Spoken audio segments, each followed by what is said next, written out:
Strong attempt था ये, क्योंकि इस बारी आईटी की तरफ से एक बहुत अच्छी स्ट्रेंथ थी, बैंक की तरफ से बहुत अच्छी स्ट्रेंथ थी, साथ साथ अच्छी स्ट्रेंथ थी रिलायंस इंडस्ट्रीज की तरफ से, जो कि आज मेजर कंट्रीब्यूशन के तौर पे जिसकी तरफ से आ रहा था। आज ब्रॉडर बेस बाइंग अच्छी थी, मिड कैप में करीब 1% के आसपास की तेजी, स्मॉल कैप करीब 1.5% की तेजी दिखा रहा था। इसके अलावा आज सेलेक्टिव सेक्टर्स में आईटी में तेजी थी, बैंक्स में तेजी थी, पीएसयू बैंक्स में तेजी थी, पीएसयू इंडेक्स में तेजी थी, मेटल में तेजी थी, केमिकल में तेजी थी, जो कि आज बढ़िया बढ़त के साथ कामकाज करते हुए दिखाई पड़ रहे थे। और ओवरऑल मूड भी थोड़ा बेटर साइड पे था। एफ&ओ के टॉप गेनर्स में पीवीआर, आइनॉक्स जैसे नाम दिखाई पड़ेंगे। लिकर स्टॉक्स आज तेजी में कामकाज कर रहे थे। आईटी तो ऑब्वियसली बात है, लगातार तीसरा चौथा सत्र जबकि आईटी पार्टिसिपेट कर रहा था। सिलेक्टिव सीमेंट आज फिर तेजी में कामकाज करते हुए दिख रहे थे। तो आईटीसी ऐसे शेयर तेजी में, या ब्रॉडर बेस में कैश मार्केट के बहुत अच्छे अच्छे नाम जो कि आज अच्छे उछाल के साथ कामकाज करते हुए दिखाई पड़ रहे थे। तो बहुत बड़ा फेरबदल आज मिड कैप आईटी या मिड कैप इंडेक्स या स्मॉल कैप इंडेक्स में देखने को मिल रहा था। और फ्रंट लाइन इंडेक्स में तो ऑब्वियसली बात है, Reliance, ICICI bank, HDFC bank, Infosys, TCS, ये कुछ हद तक पार्टिसिपेट करते हुए दिख रहे थे, जिसका इंपैक्ट था कि ओवरऑल इंडेक्स के अंदर तेजी थी। लास्ट आवर में थोड़ी सी प्रॉफिट टेकिंग दिन भर, लेकिन 17,950 के इर्द गिर्द इंडेक्स कामकाज करता हुआ। फ्यूचर में 18,000 के पार भी हुआ। उम्मीद है कि गैप अप शुरुआत होकर नेक्स्ट 18,000 पार होता हुआ दिखाई पड़ेगा। चलिए, इस पर तो हम आगे ही बातचीत करेंगे, लेकिन अब सीधे सवाल जवाब का सिलसिला शुरू कर लेते हैं और बातचीत कर लेते हैं कुछ सवालों को लेकर भी। सबसे पहला सवाल जो मेरे पास आज आया है, सबसे पहले सवाल में जो मेरे पास आया है, कौन कौन से शेयरों पर। पहला नाम टीसीएस, जिसके ऊपर बातचीत की जा रही है। देखिए, टीसीएस के केस में आज 3250 का जोन टीसीएस ने पार कर लिया और ये 2900 से 3250 तक का जोन इसने पार किया। तो आप खुद ही अंदाजा लगा ली कि किस तरह का एक बढ़िया मूव यहाँ आता हुआ दिखाई पड़ा है। लोअर लेवल से अच्छा पुल बैक टीसीएस के अंदर बनता हुआ दिखाई पड़ा, और वो पुल बैक के अंदर मेजर पार्टिसिपेशन जो था वो क्योंकि इंडेक्स की हैवी वेट कंपनी है, शॉर्ट कवरिंग तो सपोर्टिव है ही, साथ ही साथ शॉर्ट कवरिंग के अलावा इस स्टॉक में जो मूव आया है वो वैल्यू बाइंग का भी देखने को मिला। 4500 रुपये के आसपास का बाय बैक था, वहाँ से टूट के 2900 रुपये के आसपास के जोन्स। और largest IT company Tata group का ज्वेल, तो आप खुद ही इसमें बाकी चीज़ें ऐड कर सकते हैं कि इस तरह की अच्छी वैल्यू के बीच में इसमें बाइंग आते हुए दिखाई पड़ी है। तो एटलीस्ट जिनके पास है वो तो बने रहें, जिनके पास अभी भी कॉस्ट से नीचे वो ऐड भी कर सकते हैं, ऐसा कोई इशू नहीं है इसमें। ओके, टाटा एलेक्सी, अमितावा साहब का सवाल है। टाटा एलेक्सी के लिए सर, एक तो बहुत भागा हुआ शेयर है, मतलब अगर आपके पास ऑलरेडी है तो आप इसमें बने रहेंगे, कुछ नहीं करेंगे। लेकिन अगर आपके पास नहीं है तो आप यहाँ ऐड नहीं करेंगे एटलीस्ट, क्योंकि पूरा आईटी जब अंडर परफॉर्म कर रहा था तब ये आउट परफॉर्म कर रहा था। तो अब जब पूरा आईटी आउट परफॉर्म करना शुरू हुआ तो अंडर परफॉर्म करेगा ही। बेटर जोन्स इसके लिए कहाँ होंगे? आप अगर रिट्रेसमेंट लेवल्स के हिसाब से देखेंगे तो कहीं 5-5.5 से चला था शेयर, 10-10.5 तक गया था। तो उसका 75% कहीं अगर आप ऐड कर लेते हैं तो 6-7.5 मैक्सिमम इन जोन्स के आसपास, यानी 7.5 से 6.5 के बैंड में कहीं अगर आपको मिल जाए तो एक बेटर डील हो सकती है। कंपनी अच्छी है, इसमें कोई दो राय नहीं है, लेकिन भाव थोड़ा महंगा है। तो नीचे के दाम पे मिल जाए तो आप ऐड कर लें, लेकिन आउटराइटली जाकर ऐड करना ठीक नहीं है। 9 shares of PVR at 1345, should I hold it? Ranjeet sir, ये 1340 रुपये पे ख़रीदा हुआ शेयर है, 9 ही है, तो बहुत कुछ तो खोने के लिए है नहीं, इतनी बड़ी क्वांटिटी तो नहीं है। लेकिन अगर आप छोटे निवेशक ही हैं तो आप ये कर सकते हैं कि रिस्क से बचने के लिए जहाँ तेज़ी मिलती है, सर देखिए, कभी भी तेज़ी मीडियम टर्म इन्वेस्टर्स के लिए या शॉर्ट टर्म इन्वेस्टर्स के लिए प्रॉफिट बुकिंग करने का सबसे अच्छा तरीका होता है। तेज़ी में ही आप प्रॉफिट बुक करेंगे, मंदी में कोई प्रॉफिट नहीं बुक करता। मंदी में तो माल खरीदा जाता है। आपको लगता हमेशा उलट होगा कि तेज़ी अच्छा है, लेकिन तेज़ी ज़्यादा रिस्की होती है, क्योंकि तेज़ी में आपको पैसा बनाना होता है, निकालना होता है बाहर। मीडियम टर्म इन्वेस्टर जो होते हैं, लॉन्ग टर्म इन्वेस्टर के लिए तेज़ी मंदी को दिक्कत नहीं होती, लेकिन मीडियम टर्म इन्वेस्टर के लिए अगर आपको तेज़ी मिलती जा रही है तो आप पैसा लेकर निकलते चलिए। जो स्क्रीन पर है, जो भाव आपके हाथ में है, जहाँ से आप पैसा ले सकते हैं, वही आपका है। तो बेटर यही है कि आपको तेज़ी मिल रही है तो आप लेते चलिए। 1, आपको लगता है कि नहीं अभी और चलेगा, इस डायलेमा में फंसे हुए हैं, तो इसका एक तरीका है, आधा बेच दीजिए, तो आधा आपके पास है, तो एटलीस्ट आपने जो टेबल पर था वो भी ले लिया, कैपिटल प्रोटेक्ट कर ली, बचे हुए के साथ आप पड़े रहें। तो ये भी आप कर सकते हैं। पीवीआर केस में सिचुएशन तो ठीक है, लेकिन एक्सटेंडेड भागा हुआ शेयर है, तो मल्टीप्लेक्स का लार्जेस्ट जाइंट है, आइनॉक्स के मर्जर के बाद डोमिनेंट प्लेयर है, लेकिन ऑर्गेनाइज मल्टीप्लेक्स स्पेस में, जिसमें ये 30% मार्केट शेयर, मतलब ऑर्गेनाइज मल्टीप्लेक्स ही 30% है और उसके डोमिनेंट प्लेयर है। तो इसीलिए अभी भी अनऑर्गेनाइज मार्केट ज़्यादा बड़ा है मल्टीप्लेक्स स्पेस में, लेकिन फिर भी आप थोड़ा बहुत प्रॉफिट लेकर निकलते रहें, वो ज़्यादा बेटर रहेगा। Okay, D mart short term, Prajapati साहब मैं बाजार को ट्रैक नहीं करता तो उसके लिए माफ़ी चाहूँगा। कंपनी अच्छी है, फंडामेंटल सही है, नंबर्स भी अच्छे हैं, थोड़ा एक्सटेंडेड भागा हुआ शेयर है, लेकिन नीचे मिल जाए ज़्यादा बेटर है। डिविडेंड पे ऑफ नहीं है, वो एक कंसर्न है, लेकिन अगर रिटेल स्टोरी को आप प्ले करना चाहते हो तो लार्जेस्ट प्लेयर आपको दिख रहा है, तो आप उसके हिसाब से जा सकते हैं, क्योंकि इनके अपने ओन स्टोर हैं मेजर, तो इसीलिए ज़्यादा बर्स्ट आउट होने के चांसेस भी नहीं है। रियल स्टेट प्लेयर ज़्यादा बड़ा है इनफैक्ट रिटेल प्लेयर से, तो उस हिसाब से आप इसे देख सकते हैं, लेकिन अदरवाइज़ खोने के लिए इसमें बहुत कुछ है नहीं। शॉर्ट टर्म के लिए मैं ट्रैक नहीं करता, तो मीडियम टू लॉन्ग टर्म आप इसे ऐसे देख सकते हैं। Okay, Inox wind, Hindalco, Nelco. जैसा नेल्को तो ऑलरेडी बहुत भाग गया, ये अभी मुश्किल 1 महीने में ऑलमोस्ट डबल हो गया ये शेयर, 3 महीने 2 महीने में डबल हुआ है। तो इसमें तो बस वही एक रिस्क है कि बहुत तेज़ भागा है। कंपनी अच्छी है, इसमें कोई दो राय नहीं, टाटा ग्रुप की कंपनी है, लेकिन बहुत तेज़ भागा और बहुत कम समय में भागा है। तो कितनी भी अच्छी कंपनी क्यों ना हो, अगर बहुत तेज़ भागी और बहुत कम समय भागी तो रिस्की है।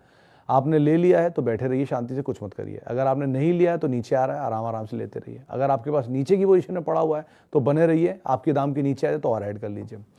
हिंडाल्को के केस में भी जब तक केपेक्स इनका पूरा नहीं होगा, 65,000 करोड़ रुपये का केपेक्स है, वो केपेक्स जब तक पूरा नहीं होगा तब तक के लिए शेयर में चाल थोड़ा डाउटफुल है, थोड़ा स्ट्रेसफुल रहेगी।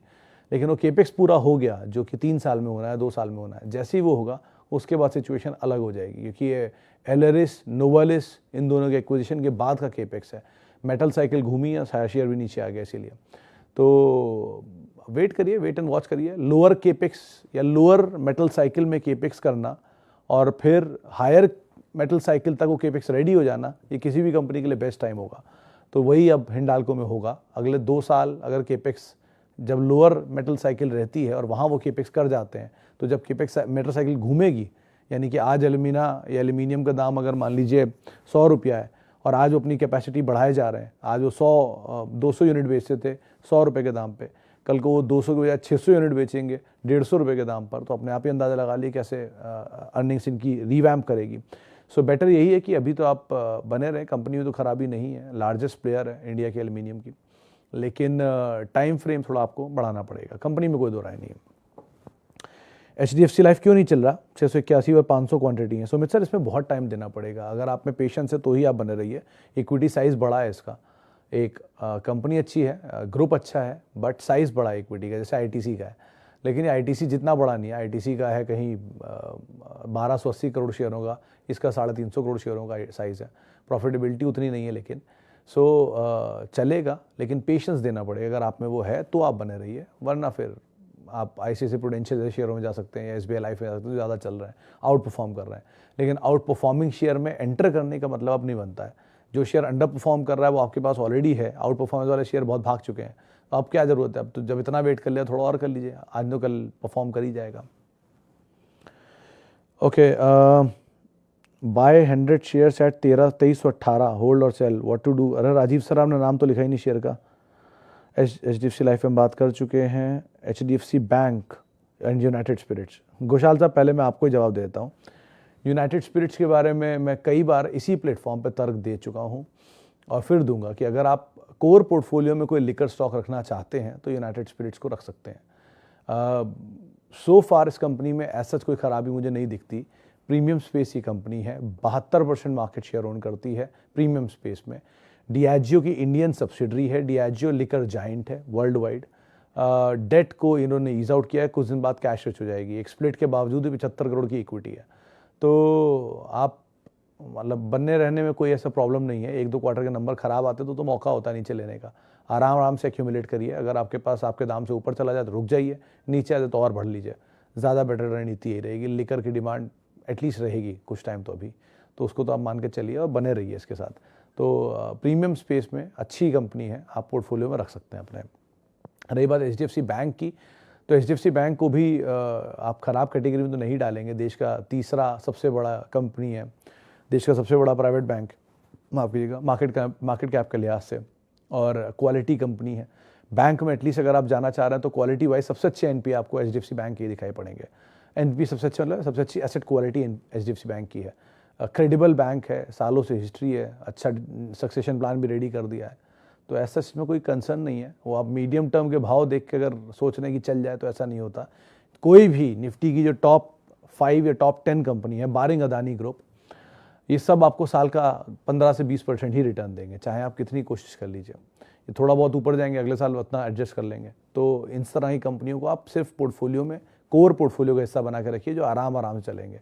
आपको एक्सपेरिमेंट करने का मन है, बहुत तेज़ चलने वाले शेयर चाहिए, या ऐसे चाहिए जो नहीं 10-15% से ज़्यादा चलें, तो उसके लिए आपको जाना पड़ेगा मिड कैप और स्मॉल कैप में। वहाँ रिस्क भी उतना ही इन्वॉल्व है जितना इनमें रिटर्न की बात हो रही है। यहाँ रिस्क बहुत कम इन्वॉल्व है, क्योंकि यहाँ रिस्क रिटर्न ज़्यादा बेटर है। तो HDFC bank, ICICI bank, set, Asian paint से, इन्फोसिस, TCS, रिलायंस, ये सब कंपनियाँ 10-15% साल में चलेंगी। इनमें रिस्क ऑलमोस्ट नील होता है, क्योंकि इन्हीं कंपनियों की क्रेडिट साइज इतनी बड़ी है कि इनके टू बिग टू फेल वाली सिचुएशन है। तो ये थोड़ा बहुत ऊपर नीचे करेंगे, लेकिन 2-3 साल 4 साल में आपका एवरेज रिटर्न वहीं ला देंगे, 10 से 15% ही। लेकिन आप बड़ा रिटर्न चाह रहे हैं, आपको लगता है नहीं आप बड़ी लॉटरी खेलने के मूड में हैं, तो फिर तो आपको स्मॉल कैप में जाना पड़ेगा, जहाँ रिस्क पूरा इन्वॉल्व है, जहाँ आपके पैसे ज़ीरो भी हो सकते हैं। तो आप वैसे देख लीजिए। BHEL, दीपक सर, ये बहुत मेजर रेजिस्टेंस फेस करता है 65 रुपये के आसपास। एक बार 65 पार हो गया तो 72, ये 2 लेवल हैं, और 72 पार हो गया तो 77, और 77 पार हो गया तो ऑल टाइम हाई। ये आप मान के चलिए, लेकिन ये मतलब ऑल टाइम हाई क्या, नया हाई। लेकिन तब तक के लिए ये 65 रुपये जब तक रहेगा नहीं, तब तक ऐसे ही घूमता रहेगा। हालांकि पहले कंपैरिजन में सिचुएशन बेटर हुई है, इसकी नंबर्स बेटर अगर आ गए तो ये स्टॉक एकदम से रिएक्शन देगा, और इफ़ वन फाइन डे किसी भी दिन 65 पार करेगा, तो अगर आपने इसी जोन्स में कहीं खरीदा है तो बने रही है, नीचे के जोन में खरीदा है थोड़ा प्रॉफिट लेके बने रही है, और नीचे मिल जाए वापस तो ऐड भी कर सकते हैं। लेकिन ये लेवल्स का ध्यान रखिएगा, 65, 72, 77, ये 3 जोन्स पार होंगे, उसके बाद फिर कुछ आएगा बड़ा मूव। इसके अलावा Aarti drugs and Aurobindo pharma. Satish sir, Aurobindo pharma में तो आज न्यूज़ फ्लो था कुछ उनकी यूनिट को लेके, और नेगेटिव सेटबैक आया वहाँ पर। आरती ड्रग्स भी कुछ इस तरह के फार्मास्यूटिकल चल नहीं रहा है वैसे भी। एक मीडियम टर्म रिस्की बेट अगर आप चाह रहे हैं कि मीडियम टर्म में रिस्क ले सकते हैं थोड़ा बहुत, तो आप एक बार को फार्मा में जा सकते हैं इस लेवल पर, क्योंकि बैड टाइम्स में पोर्टफोलियो बनता है, और फार्मा पूरा अपने बैड टाइम पे, specially Biocon, specially Aurobindo pharma, specially Lupin, Syngene, Divi's, ये कुछ ऐसे नाम है जो कि अपने बैड टाइम्स में आ चुके हैं बहुत ज़्यादा। तो इप्का, इनको आप आराम से यहाँ पर थोड़ा बहुत ऐड कर सकते हैं, क्योंकि ये बहुत बड़ा मूव दें या नहीं दें, लेकिन यहाँ से पुल बैक ज़रूर दे सकते हैं। बट क्वालिटी ऑफ कंपनी पे आप एक बारी नज़र रखिएगा, क्योंकि ऐसा नहीं है कि सारी कंपनी अच्छी है। अवॉइड वोकार्ट या ऐसी कोई भी कंपनी, लेकिन जो कंपनी आपको लग रही है कि सालों से चल रही है, कंपनी करेगी काम काज, प्रोडक्ट बिकते हैं उसके, उनमें आप ज़रूर एंटर कर सकते हैं। कि स्ट्रेसफुल टाइम है फार्मा का, और ये हमेशा नहीं रहेगा, कभी भी घूम सकता है। तो जैसे IT घूमा, जैसे सीमेंट घूमा, उतनी जल्दी भले फार्मा ना घूमे, लेकिन घूम सकता है, तो ध्यान रखिएगा उसका। हिंडाल्को पे हम बात कर चुके हैं। विप्रो में रजत सर आज सुबह ही गाबा सर बोल रहे थे कि बने रहें, ज़्यादा बेटर है, क्योंकि ये खोने के लिए उसमें बहुत कुछ है नहीं, ऑलरेडी ये लोअर लेवल से मूव दिखा भी रहा है। तो अभी तो आप बने रहें, क्योंकि ऑलरेडी इतना बीट एंड डाउन स्टॉक है। एवरेज भी उन्होंने करने की राय दी थी यहाँ पर, क्या जो व्यूअर थे उनके पास 600 रुपये के भाव पे खरीदारी थी, 400 रुपये पर उन्होंने कहा था एवरेज कर सकते हो। तो अगर आप भी कर सकते हो तो कर सकते हैं, कोई दिक्कत नहीं है। गाबा सर तो यही मान रहे थे at least. HDFC PVR L&T Infotech merger, which merger should be better buy? Anil sir, अगर आप मर्जर के लिए जाना चाह रहे हैं तो ये चीज़ का ध्यान रखिएगा, मर्जर बहुत लंबा प्रोसेस होता है और बहुत लंबा कंसोलिडेशन ले जाता है। किसी भी कंपनी का जब मर्जर होगा तो ऐसा नहीं होता कि आज गए और कल दोनों कंपनियां मर्ज हो गई और परसों से ट्रेड होना शुरू हो गई एक्सचेंज में और रिएक्शन दिखना शुरू हो गया। दोनों कंपनियों का मर्जर का मतलब होता है कि दोनों की सिनर्जीज बिठाए जाएंगे, जो कंपनियां नहीं सही उनका बिजनेस उनको अलग कर दिया जाएगा, एम्प्लॉयज़ को मिलाया जाएगा, जो रिपीटेशन जॉब होंगे उनको अलग किया जाएगा। ऐसे बहुत सारे कॉम्प्लेक्स चीज़ें होती हैं, इसको लगते हैं काफ़ी लंबे समय, और उसके बाद स्टॉक चला जाता है कंसोलिडेशन में। वो कंसोलिडेशन में चला जाएगा, कंसोलिडेशन से कब निकलेगा और कब चलेगा इज़ अ डिफरेंट स्टोरी। आप में पेशेंस से कोई दिक्कत नहीं, आप लेके भूल सकते हैं तो आप ज़रूर जाइए, तो आपको जाना ही चाहिए, मस्ट हैव है फिर तो। लेकिन आप लेकर भूल सकते हैं तब, क्योंकि इस तरह का पेशेंस क्या होता है कि ले लेते हैं, लेके भूलने के सिनेरियो के साथ ही ले लेते हैं, लेकिन फिर 4 महीने बाद सवाल आ जाता है कि हमने लिया था वो नीचे चल नहीं रहा। ऐसा नहीं होता सर, अगर आप लेकर भूल गए हैं तो इसका मतलब लेके भूल जाते हैं, उसमें फिर आपको 2-4 दिन, 2-4 महीने, 6 महीने नहीं रखना होता। फिर आप जब आएगा जब समय, अपने आप ही शेयर बता देगा कि वो समय आ गया है। सो लाइकवाइज आप अगर दोनों कंपनी को अच्छा मान रहे हैं, जो कि है Tata, L&T, infotech and Mindtree, दोनों ही L&T टेक एंड माइंडट्री, तो आप अगर इन दोनों के मर्जर को एक्सपेक्ट कर रहे हैं कि हाँ ये मर्जर होगा और कंपनी जाइंट बनेगी, जो कि बनेगी थर्ड लार्जेस्ट कंपनी, तो थर्ड लार्जेस्ट जैसी ट्रेड अपने आप ही बन जाएगी उसकी उस समय पर। तो आपको टाइम देना पड़ेगा, समय लगेगा, सिचुएशन बनेगी और उसके बाद होगा, बट आप टाइम दे सकते हैं तभी जाएं, वरना अवॉइड करें। JSPL में अरविंद सर न्यूज़ फ्लो थोड़ा नेगेटिव का था, लेकिन वो आज प्लेज भी छुड़वाए, खबर एक डाली उन्होंने, लेकिन न्यूज़ फ्लो बाजार में बज़ के तौर पे बहुत अच्छा है नहीं। बेटर यही है कि मेटल में अगर आप रहना चाह रहे हैं तो लीडर में रहिए। हिंडाल्को ज़्यादा बेटर दिख रहा है, टाटा स्टील ज़्यादा बेटर दिख रहा है, वो बात अलग है कि चल दोनों ही नहीं रहे। मेटल ही रादर अभी तो साइकिल के लोअर एंड पर आ गया है, क्योंकि साइक्लिकल मूव होता है, साइकिल के लोअर एंड पर आ रहा है वापस ये, तो ये टाइम ले सकता है, लेकिन पुल बैक मीडियम टर्म इसके हिसाब से आप JSPL पे नज़र रखिएगा। कोई बहुत लॉन्ग टर्म स्टोरी मत रखिएगा, क्योंकि पहले भी इसके बारे में काफ़ी न्यूज़ फ्लोज रह चुके हैं 2008, 9, 10 के जोन्स में, तो आप उसका भी ध्यान रखिएगा। Okay, yes bank next 6 month में 30 रुपीज़ क्रॉस कर सकता है, 2000 क्वांटिटी लेके फंसा हुआ हूँ लॉन्ग टर्म के लिए। दीपक सर, बहुत ट्रिकी सवाल है ये, सिर्फ IDBI बैंक जैसी सिचुएशन ना बन जाए इसकी, क्योंकि इसमें कोई नंबर्स तो ठीक है, लेकिन इन्वेस्टर ही है SBI, और वो ढूंढ रहा है किसी को बेचने के लिए, कौन लेगा उस पर डिपेंड करता है। लेकिन एक बार को मोमेंटम आ सकता है, तो आप फंस गए हैं, आपने बहुत बुरा दौर देख लिया है, लेकिन आप तेज़ी का ही वेट करें, ऐसे मत निकलिएगा लॉस बुक करके, क्योंकि आपका अपना ही पैसा होगा। अगर अपना पैसा है, उधार नहीं लेके लगाया है, तो आपको ब्याज तो देना नहीं है किसी को, कहीं और रिस्क लेंगे, उससे अच्छा यहीं पड़ा रहने दीजिए। अब इतना बुरा दौर तो इस बैंक ने ऑलरेडी देख लिया है, तो 30 रुपये होगा कि नहीं ये नहीं कह सकता, लेकिन यहाँ से थोड़ा बेटर तो हो जाना चाहिए, सिचुएशन को देख के लग रहा है, तो उसके हिसाब से आप यहाँ पे कॉल ले सकते हैं। चलिए एक आखिरी सवाल और लेता हूँ, is it good time to invest in NASDAQ instead of Nifty?